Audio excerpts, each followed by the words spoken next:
오늘 우리에게 주신 하나님의 말씀은 예레미야서 9장 7절로부터 14절까지의 말씀입니다.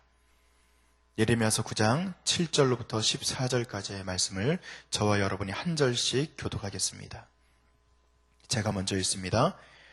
그러므로 만군의 여호와께서 이와 같이 말씀하시되, 보라, 내가 내 딸 백성을 어떻게 처치할고 그들을 녹이고 연단하리라.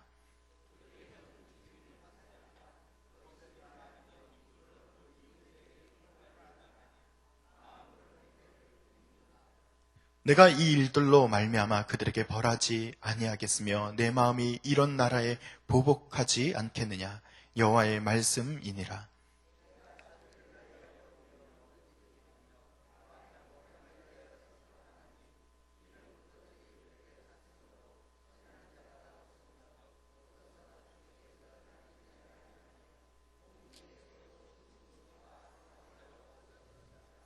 내가 예루살렘을 무더기로 만들며 승냥이 굴이 되게 하겠고 유다의 성읍들을 황폐하게 하여 주민이 없게 하리라.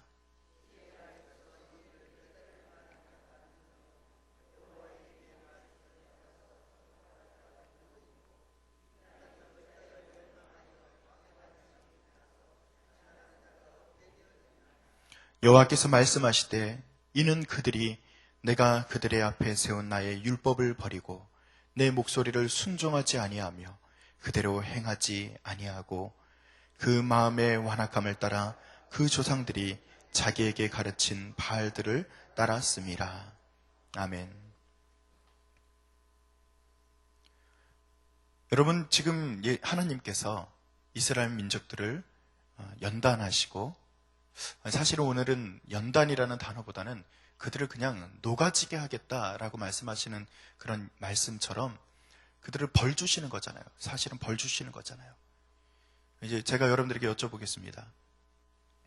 자녀가 있는데 자녀를 몇 대 때려보셨어요? 예, 수없이 많이 때려보신 분도 있고, 예전에는 많이 맞았잖아요. 저 어렸을 때만 해도 요즘에는요, 이제 아이들이 머리가 굉장히 굵어졌잖아요. 저희 아이들 예를 좀 들어드릴게요. 흉 보는 겁니다. 애들이 아직 초등학교 애들이기 때문에 흉 봐도 될 거라고 생각하고, 아이들이 이제 독일에서 잠깐 지내다 왔는데, 독일은요, 아동 학대에 대한 것이 굉장히 강합니다. 뭐냐면, 만약에 저희 이제 동료 목사님 중에, 가정 중에 아이가 있는데 이제 울었어요. 이제 엄마 아빠한테 혼나가지고 막 울어요. 애가 우는데 그 옆집에서 신고를 했습니다. 신고를 하게 되면 어떤 프로세스가 이제 진행이 되냐면은 경찰이 와요. 경찰이 오면 아이와 그 부모를 분리를 시킵니다. 그리고 나서 그 아이를 어디다가 보호하냐면은 아이들이 이제 위탁을 받아서 보호센터로 가게 되고, 그 아이들이 거기서 보호센터에 가게 되면 그 아이들은 이제 남이에요. 결론적으로는 남이 되지 않을 수도 있겠지만 우선은 남이에요. 그래서 그 부모에게 문제가 없는지를 정말 꼼꼼하게 살펴보고 문제가 없다 판단이 되어야지만 아이를 돌려줘요. 그러니까 못 돌려받는 경우도 굉장히 많습니다. 그러니까 그런 것을 이제 우리 아이가 들었어요. 그래서 우리 아이들도 이제 매를 들라치면은 경찰이 올 텐데? 근데 우리나라도 요즘 비슷하죠? 요즘에도 뭐 때리면은 아동학대를 신고할 거야. 이런 얘기 이제 심심치 않게 애들이 농담 삼아서, 때로는 진담처럼도 할 때가 있죠. 근데 옛날 말이죠, 옛날에. 저도 어렸을 때 많이 맞고 자랐는데, 저는 저희 어머니가 굉장히 좀 엄하게 다스리셨어요. 제가 그때 잠깐 얘기했지만 개구졌다 그랬잖아요. 어렸을 때 얼마나 개구졌는지 지금 생각해봐도 제가 시골에서 태어났으면은 수박밭 다 깨고 다녔을 것 같다는 생각이 들 정도로 개구졌을 것 같아요. 그래서 잘못하면 어머니가 그냥 뒷산에 올라가라. 쌀이 나무 있죠? 그걸 이제 꺾고 오라 그래요. 그걸 꺾고 오면 그거는 잘 부러지지도 않고 휘잖아요. 그래서 그게 다 부러질 때까지 맞았던 기억도 납니다. 근데 제가 맞은 것만 생각하세요? 여러분이 맞은 건 생각도 안 하고요. 여러분은 맞으셨어요? 때려보기도 했고요. 어떠셨어요? 맞을 때 아니면 때릴 때 그게 끝이던가요? 그래서 엄마랑 아빠랑 남처럼 지내세요? 그것 때문에? 때렸기 때문에 남처럼 지내세요? 아니죠. 엄마니까 때렸지. 아빠니까 때렸지. 때리면서 아이가 미워서 때릴 때도 있죠. 감정이 들어갈 때도 있죠. 폭력은 안 되지만 여러분 진짜 잘 되게 하기 위해서 때리는 매도 있지 않습니까? 때릴 때 정말 미워서 때리더라도 내 자녀니까 저녁에 잘 때 이렇게 입을 들추고서 옛날에는 뭐 발라줬어요? 그 간호사 이렇게 그림 그려져 있는 거 그거 발라주고 여러분 그런 기억이 나죠? 저는 하나님이 오늘 그 마음으로 때리지 않았을까라는 생각이 들어요. 그러니까 저는 하나님이 성경에 보면 너무 막 무서워서 하나님이 이분이 심장이 없는 분인가? 아니, 사실은 우리랑 인간이랑 다르니까 뭐 심장이 있다 이렇게 표현하는 게 그렇지만 하나님이 너무 심하게 좀 다루는 거 아닌가라는 생각을 해봐요. 그런데 하나님께서 당신이 어떤 마음을 가지고 계신지에 대한 이야기가 10절과 오늘 보면은 11절에 보면 근거가 잠깐 나오죠. 하나님이 뭐라 그러세요? 이것은 예레미야의 입을 통해서 고백하는 것이기도 하지만 하나님의 심정이기도 합니다. 10절에 보면은 슬픔이 묻어나죠.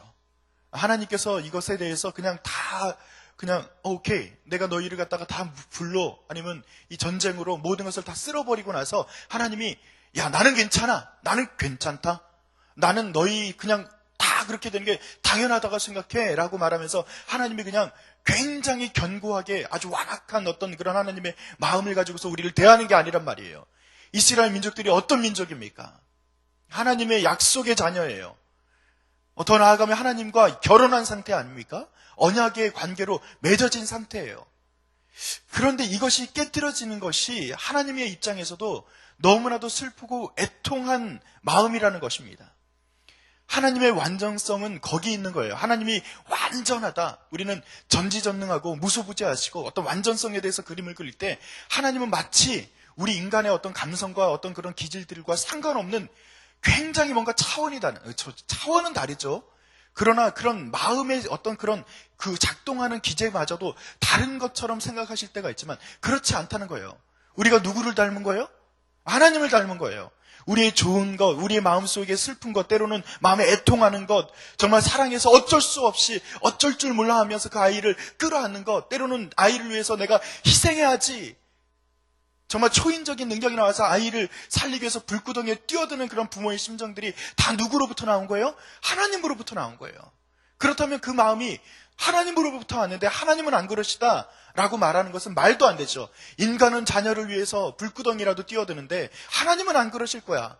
이건 말도 안 되는 얘기입니다. 하나님은 지금 이 백성들을 굉장히 살리기를 원하는 거예요. 사실은 이 예레미야를 통해서 지금 이 일들이 일어날 거야. 내가 너희를 벌할 거야, 때릴 거야, 멸할 거야 이렇게 얘기하는 이유가 뭡니까? 이 선지자를 통해서 그가 결혼도 안 하고 그가 정말 애통하면서 그렇게 하나님의 말씀을 전하는 그 예레미야라는 선지자를 주신 이유가 뭐예요? 에이 쌤통이다, 잘됐다, 너희들 말 안 들었으니까 여기 가서 그냥 아주 그냥 꼬꾸라지는 것이 당연하지, 이런 마음으로 지금 선지자를 보내셨나요? 아니죠. 반대죠. 오히려 너희가 그렇게 될 거야 라고 말을 하면서도 하나님은 오히려 그들이 돌아오기를 기대하십니다. 하나님께서는 그들을 멸망시키는 것이 목적이 아니라 그들이 돌아오게 하기 위한 말씀으로 주신 것이 예레미야서 말씀이에요. 그런데 끝까지 말씀을 듣지 않고 완악해졌다. 제가 오늘 한 단어를 볼 건데 오늘 14절에 보면은 그 뭐라고 기록이 되어 있습니까? 14절 말씀을 다 같이 읽습니다. 시작.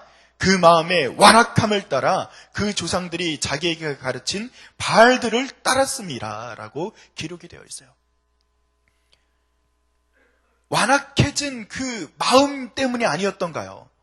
하나님의 그 마음과는 전혀 상관없이, 하나님의 기대와는 전혀 상관없이 그들의 완악함 때문에 이 일들이 일어난 것이 아니던가요? 사랑하는 성도 여러분, 우리가 이 땅에 살아가면서 때로는 하나님이 우리에게 등 돌리고 계실 때처럼 느껴질 때가 있어요. 기도를 하는데도 기도가 먹히지 않는 것처럼 느껴질 때가 있어요. 때로는 하나님이 침묵하고 있는 것이 느껴질 때가 있어요. 그래서 하나님 우리를 떠나셨나이까? 라고 원망하는 경우도 가끔 있습니다. 저도 있단 말이에요. 그런데 제가 하나님의 말씀을 들추고 또 하나님의 말씀을 읽어나갈 때마다 느껴지는 것, 그리고 제가 또 마음속에 감동이 되는 것은 그렇지 않구나라는 것이 결론입니다. 누구 때문이에요? 저 때문이었어요. 누구 때문이에요? 우리 때문입니다. 누구 때문이에요? 죄악 때문입니다. 그래서 하나님이 침묵하고 계시고 때로는 우리에게서 돌아오라 그렇게 말씀하시는 것 뿐이지, 실제로는 하나님은 우리에게 마음 주지 않은 적이 없고 우리를 위해서 희생하지 않은 적이 없고 우리를 위해서 눈물 흘리지 않은 적이 없다는 것을 여러분 기대하시고 기억하시기 바랍니다. 그것이 하나님의 마음이에요. 자, 제가 오늘 한 단어를 본다 그랬어요. 무슨 단어 본다 그랬죠? 완악하다.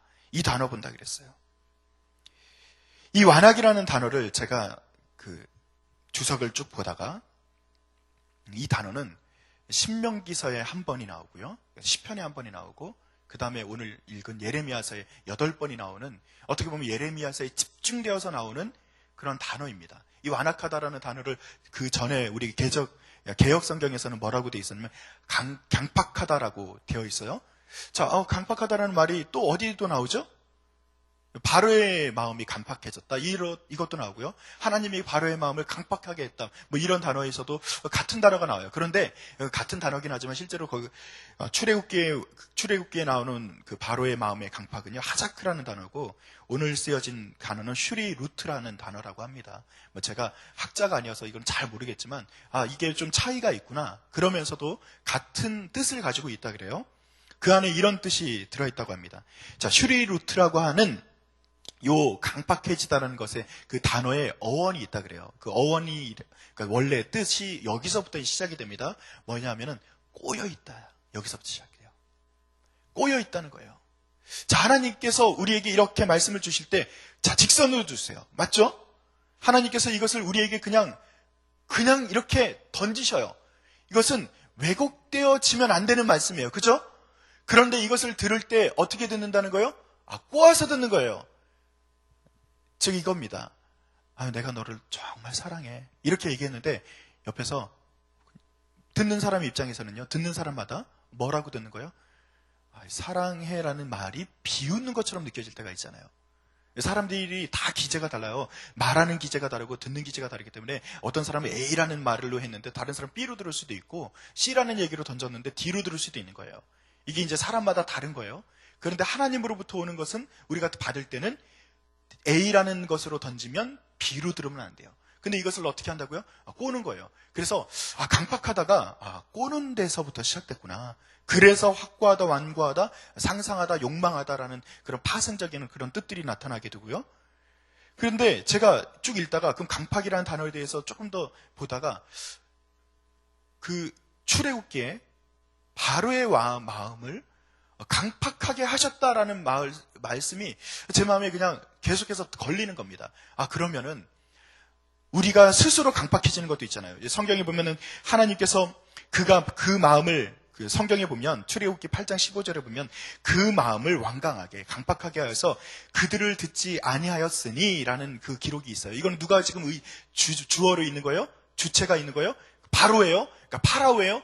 그 파라오가 강팍하여 져서 듣지 않는 거예요. 요건 제가 이해를 했단 말이에요. 그렇지, 사람이 왜곡되게 듣고 그리고 완악해져서 강팍해져서 그것을 듣지 않을 때가 있지라는 것은 그건 이해를 하겠어요. 제 심정으로도. 그런데 7장 3절에 보니까, 출애굽기 7장 3절에 보니까 뭐라고 기록이 되어 있냐면, 여호와 하나님의 입장에서 말하는 거예요. 내가 바로의 마음을 강팍하게 할 것이다 라고 기록이 되어 있습니다. 그러면 죄송합니다. 여러분 마음 가운데 지금 강팍한 마음이 혹이라도 있다면 그건 하나님이 주신 거예요? 하나님이 참 나쁘네요. 누구는 좋은 마음 주고 누구는 나쁜 마음 줍니까? 하나님이 우리 마음에 들어와가지고 너는 강팍해져야 돼 라고 말하면서, 그러니까 즉 말하면 너는 멸망의 자녀야라고 처음부터 뚝 하고 인치는 거예요. 예정론을 그냥 여러분들이 아주 극단적 예정론으로 가면은 여러분 이 자리에 있는 누구는 구원받았고 혹은 저 밖에 있는 누구는 처음부터 구원받지 못한 자입니까? 그게 극단적 예정론이잖아요. 그래서 그들은 아무리 하나님 말씀 전해도 하나님 말씀을 끝까지 안 들을 거다라고 우리 마음속에는 그냥 이렇게 규정하고 있잖아요. 그래서 조금 더 그렇게 극단적으로 얘기하면요, 그 사람들은 전도하는 것에 그렇게 힘쓰지 않습니다. 왜요? 어차피 구원받을 사람 정해져 있고 어차피 멸망받을 사람 정해져 있으니까 굳이 억지로 많이 전하지 않아도 그들이 하나님께로 돌아올 사람만 돌아오고 돌아오지 않을 사람은 끝까지 안 돌아와 라고 이야기를 하는 경우도 있다는 것이죠. 저도 예전에 그런 마음을 가졌다는 게 아니라, 저도 예전에 그 전도하는 현장에서 이런 현장을 제가 만난 적이 있습니다. 저희 교회가 그 예전에 있는 교회, 제 본교회라고 도남동에 있는 교회를 제가 10년을 이제 같이 사역을 했었는데, 거기서 이제 건축을 할 때요. 임시거처, 우리 교회도 임시로 어디 옆에 가서 지냈잖아요. 임시거처를 조금 떨어진 데다가 구했어요. 그 지하에다가, 그 다음에 지상에다가 몇 개 층을 갖다 빌려서 이렇게 구해서 예배를 드리는데, 그 바로 앞에 뭐 어떤 집이 있었냐면 비디오 집이 있었어요. 그 비디오 집에 어떤 여자분이, 그 아주머니가 혼자서 예배가 아니라 비디오 방을 운영하는 분이에요. 제가 거기 가서 어떤 수모를 당했는지 아세요? 임현 목사 거기 가서 수모 당했습니다. 어떤 수모를 당했냐면은, 가서 하나님 말씀, 하나님 믿으셔야죠. 예수님 믿으면 구원을 받습니다. 이렇게 복음을 제가 제시를 했어요. 정말 농담이 아니고요. 정말 발로 거의 차다시피 해서 저를 쫓아냈고요. 제가 그때 소금을 처음 맞아봤습니다. 소금 맞았어요. 진짜 이게 뭐죠? 뭐 고시래라 그러나요? 뭐라 하면서 막 진짜 소금을 뿌리는 거예요. 야, 이게 하나님 말씀 전하다가 소금도 맞아보는 경험도 하는구나. 근데 제가 어떻게 했을까요? 에이, 침 퇴퇴 뱉고서 이놈의 몹쓸 집, 여기는 하나님이 처음부터 구원하지 않을 집이야. 제가 그렇게 했을까요? 그렇지 않습니다. 또 갔어요. 제가 인상은 좀 더럽지만 웃으면 그래도 예쁩니다. 또 웃었어요. 또 전했어요. 그랬더니요, 그분이요, 왜 그랬는지 알겠더라고요. 예전에 교회로 인해서 받았던 상처. 그러니까 지금 부모님과 같이 지내다가 사실은 버림받았어요. 부모님이 아니라 형제로부터 버림을 받았는데, 부모님은 돌아가시고 그 형제가 공교롭게도 예수님을 믿는 분이셨어요. 그러다 보니까 교회에 대해서 굉장히 나쁜 마음을 가지고 있으셨더라고요. 그래서 그랬다. 나중에는 얘기를 술술 풀어나가다가 그분이 2년 만에 교회에 오게 된 줄로 믿으시기 바랍니다. 제가 그 교회에 나올 때는 그분 집사님 됐어요. 그래서 집사님 됐을 때 제가 손잡고서, 집사님 저한테 소금 뿌리셨던 거 기억나시죠? 그랬더니 아유, 그때는 죄송했습니다. 웃고 말았죠. 제가 말씀을 전했다는 걸 얘기하고 싶은 게 아니라, 누구도 소금 뿌리는 사람도 변하는 거예요. 여러분, 누구는 구원받았고 누구는 구원받지 않았다. 이거는 하나님의 마음이 아닙니다. 그런데 성경에 보니까 곳곳에 보면은, 목사님 무슨 얘기예요? 하나님은 때로는 사람들 마음을 강팍하게 하시던데요? 라는 이야기를 제가 듣고서 요거를 한번 파봐야겠다라고 생각하고 어제 좀 집중적으로 좀 파봤습니다. 근데 이것에 대해서 얘기를 하는데, 제가 염려했던 것처럼 하나님은 누구는 정하고 누구는 버리고, 요렇게 제가 주석이라든지 여러 목사님들이 얘기했으면은 제가 마음이 굉장히 괴로웠을 거예요. 하나님이 왜 그렇게 하셨을까? 사실 믿기는 어쩔 수 없이 믿긴 믿겠지만 제 마음에 심정적으로 동의는 안 됐을 것입니다. 그런데 많은 분들이 그렇게 주석을 달고 또 설교하고 하는 것을 제가 보면서 마음에 안심이 되었어요. 자, 이렇게 예를 들더라고요. 이 강팍에 대한 문제를 다루기 위해서는 신약에 보면은, 여러분, 씨 뿌리는 자의 비유 있죠? 자, 씨 뿌리는 자의 비유에 대한 것을 이야기하더군요. 마태복음에 나오는 씨 뿌리는 자와 씨앗에서 확인할 수 있는 것이 있는데, 어느 토양이냐에 따라서 열매가 달라지는 것이다. 우선 여기까지는 조금은, 그래도 그렇죠. 하나님, 조금 더 좋은 해석이 없을까요? 거기도 보면은 하나님이 일부러 마음을 굳게 한 건 아니잖아요. 자기 스스로 마음을 돌짝밭도 만들고 자기 마음을 그냥 길가를 만드는 경우도 있고, 이거는 본인이 만든 거잖아요. 하나님이 그렇게 처음부터 만든 건 아니잖아요. 하나님은 그럼에도 불구하고 씨를 뿌려주시는 분이니까, 즉 은혜는 누구에게도 내린다? 길가에도 내린다는 거예요. 은혜는 어디에도 내린다? 돌짝밭에도 내린다는 거예요. 하나님이 그렇게 나쁜 분은 아니시구나. 죄송해요. 하나님에게 이렇게 표현하면 안 되지만. 그런데 더 제가 찾아봤습니다. 근데 어떤 목사님, 저 유기성 목사님이라는 분이 여기에 대해서, 강팍에 대해서 멋들어진 예화를 하나를 해놔서 제가 소개를 해드립니다. 자, 그분이 쓴 글이에요. 따뜻한 햇볕이 비추면 얼음은 녹아서 물이 됩니다. 그런데 진흙은 어떻게 되죠? 더 딱딱해지고 나중에는 돌처럼 됩니다. 햇볕은 그저 따뜻하게 비쳤을 뿐입니다. 그런데 얼음과 진흙은 전혀 결과가 달리 나타납니다. 하나님께서 바로 왕의 마음을 강팍하게 하실 것이라는 말은, 이제 하나님께서만 하실 수 있는 말씀을 들려주고 이적을 이제부터 행할 것이다. 10가지 이적이 쭉 진행이 되잖아요. 그런데 이 이적을 보면서 한편에서는 마음이 풀어지고 백성들은 하나님을 더 의지하게 되고, 그런데 바로 왕은 어떻게 됐다고요? 바로의 마음은 완악해지는 것을 우리가 볼 것입니다. 바로의 마음이 바로 진흙과 같은 마음이기 때문입니다. 라고 기술을 하셨더라고요. 여러분, 하나님께서는 오늘 은혜의 비를 동일하게 내려주십니다. 여러분, 은혜의 비를 어느 누구에게든지 누구는 내리지 않아서 강팍하게 만들고 누구에게는 마음껏 내려줘서 그 마음을 부드럽게 하고 하는 것을 하나님이 그렇게 하시지 않는다는 거예요. 누구에게나 동일하게 은혜의 비는 다 내리는 거예요. 그런데 이 은혜의 비를 맞아들이고 우리의 마음을 부드럽게 하는 것은 우리가 그것을 받아들이냐 받아들이지 않느냐에 따라서 달라지는 결과적인 거예요. 같은 모양이나 결과적으로 달라지는 거예요. 하나는 얼음이 녹을 수도 있지만 하나는 진흙가처럼 굳어질 수도 있다는 것은 우리에게 달려있는 문제라는 것입니다. 사랑하는 성도 여러분, 사도행전에서 구원의 십자가, 복음의 성령의 역사가 나타날 때 사람들이 반응했습니다. 어떻게 반응합니까? 회개하고 주님께로 돌아오는 반응이 있었던 반면에 회개하고 돌아오는 사람들을 죽이려고 하는 반응도 있었잖아요. 지금 이 시대도 하나님의 말씀이 선포되고 주의 은혜가 선포되고 있는데 어느 한편에서는 주를 향해서 믿고자 더 달려나오는 사람들이 있는 반면에 한편에서는 이 복음에 대해서 무시하고 오히려 욕되게 하는 사람들이 있지 않습니까? 사랑하는 성도 여러분, 조금 더 제가 말씀드립니다. 너희는 무리바에서와 같이 또 광야의 마사에서 지내던 날과 같이 너희 마음을 완악하게 하지 말지어다라고 성경에 기록되어 있고요. 광야에서 시험하던 날에 거역하였던 것 같이 너희 마음을 완고하게 하지 말라. 제가 조금 더 찾아보았습니다. 형제들아, 히브리서의 말씀이에요.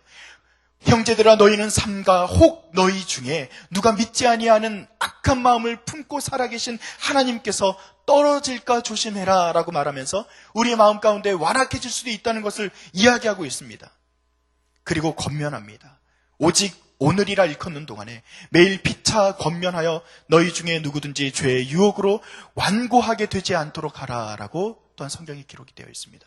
사랑하는 성도 여러분, 우리가 오늘 하루를 살아가는데 오늘 하루 가운데 주의 은혜가 우리 가운데 동일하게 선포되는 줄로 여러분 믿으시죠? 그렇다면 우리 마음 가운데 이것에 대해서 하나님, 내 마음을 부드럽게 하고 이것을 받아들이고 내 마음을 잘 준비하고 하나님 앞에 나와서 기도하면서 오늘 이 말씀이 열매가 되기를 소원하며 살겠습니다. 그렇게 하는 것이 우리의 마음에 주신 하나님의 축복입니다. 여러분, 오늘 결론적으로 말씀을 드립니다. 오늘 그들 가운데 하나님이 원하시지 아니하는 방향으로 그들이 계속 달려가는 거예요. 그들이 완고해져서 어떻게 했다고요? 어제도 말씀드렸죠. 하나님이 자기들을 벌하는 것을 너무나도 속상해가지고 그들이 어떻게 했다고요? 하나님 앞에 돌아와서 그들이 회개한 것이 아니라 우리가 더 강한 성으로 들어가자. 그게 뭡니까? 하나님이 그렇게 맴매 때리는데 그때는 엄마 잘못했어요 해야지 빨리 낫는 거 아니에요? 그래야지 용서받는 거 아닙니까? 그러면 끝이잖아요. 그런데 하나님 앞에 돌아오지 않아야 하고 자기들이 자기들의 방법을 다시 찾고 그리고 다시 하나님에게서 떠나서 바알 신에게로 돌아가는 그런 완고함이 그들에게 있었던 것 아닙니까? 그래서 맞는 거예요. 하나님은 오늘 우리에게 돌아오라 말씀하십니다. 사랑하는 성도 여러분, 에휴, 그 당시에 이스라엘 민족들에게 있었던 일이지. 그렇게 하고 끝내시지 마시고 오늘 내가 하나님의 말씀을 따라 사는데 오늘 말씀 듣고 나가서도 여러분 바로 마음이 굳어져가지고 오늘 하루를 완고하게 사시는 분들이 있을까 봐 제가 염려가 돼서 말씀드리는 거예요. 오늘 하루는 마음을 여세요. 하나님에게 마음을 열고요. 하나님이 주신 마음, 우리 이웃들에게 마음을 여세요. 오늘 성경에도 그렇게 이야기가 돼 있네요. 하나님이 아파하시는 이유는요, 하나님 당신에게만 거역해서 아파하신 것이 아니라 서로를 비방하고 서로에게 악한 말을 하는 것 때문에 하나님은 가슴이 아프신 것에 대해서도 오늘 기록을 하고 계신 거예요. 그래서 8절의 말씀이 그렇죠. 그들의 혀는 죽이는 화살이라 거짓을 말하며 입으로는 그 이웃에게 평화를 말하나 마음으로는 해를 꾸미는도다. 여러분, 오늘 마음 가운데 진심으로 하나님 앞에서 순종하시고요. 그리고 이웃을 향해서도 열려 계시고 다른 사람들 향해서 오늘은 조금은 부정적인 얘기보다는 긍정적이고 좋은 얘기들을 하는 하루가 되었으면 좋겠습니다. 결론적으로 그냥 착하게 살아라 이 말씀드린 것이 아니라 하나님의 은혜의 비를 오늘 마음껏 누리라는 거예요. 하나님의 우리를 인도하시는 그 성령의 인도하심에 좀 우리를 맡겨보라는 거예요. 그래서 오늘 완악해질 것이 아니라 우리 가운데 하나님께서 우리를 마음을 부드럽게 하시는 역사가 나타나서 오늘 제가 하나의 말씀만 읽어드리고서 오늘 말씀을 마칩니다. 에스겔서 36장 26절입니다. 또 새 영을 너희 속에 두고 새 마음을 너희에게 주되 너희 육신에서 굳은 마음을 제거하고 부드러운 마음을 줄 것이며 라는 말씀이 이루어지기를 원합니다. 여러분, 굳어진 심장이 아니라 부드러워진 심장을 주의 성령으로 받으시기를 간절히 축원드립니다. 그래서 오늘 그 말씀을 싹 틔우기 위해서 부드러운 성령의 바람과 비에 우리를 마음껏 한번 맡겨보세요. 우리 의지로 나아가는 것이 아니라 우리가 하나님께 맡겨보고 하나님 나의 마음을 부드럽게 해주세요. 나를 좀 도와주세요. 그렇게 하나님께 의지하면서 오늘 하루가 완고한 하루가 아니라 하나님 안에서 부드러운 하루가 되시기를 다시 한번 축원드립니다. 기도하겠습니다. 아버지 하나님, 주님께서 돌아오라 하실 때 그들이 돌아왔으면 이런 결론은 없었을 것입니다. 그들이 완고해졌던 것 때문에 주님이 끝까지 그들을 돌아오게 하기 위해서 그들을 녹이고 때로는 연단하신 것을 압니다. 아버지 하나님, 우리 가운데도 혹 완고해진 모습이 있다면 성령의 새 영으로 우리가 부드러워지는 역사가 나타나게 하여 주시옵소서. 주님께서 인도하실 것을 믿사오며 감사드리며 예수님의 이름 받들어 기도드립니다. 아멘. 오늘의 공동기도는 봉사에 대한 기도 우리가 교독하며 드리도록 하겠습니다. 우리에게 서로 사랑하는 마음을 더욱 부어 주옵소서. 교회 안의 작은 교회들을 넉넉하게 축복하옵소서.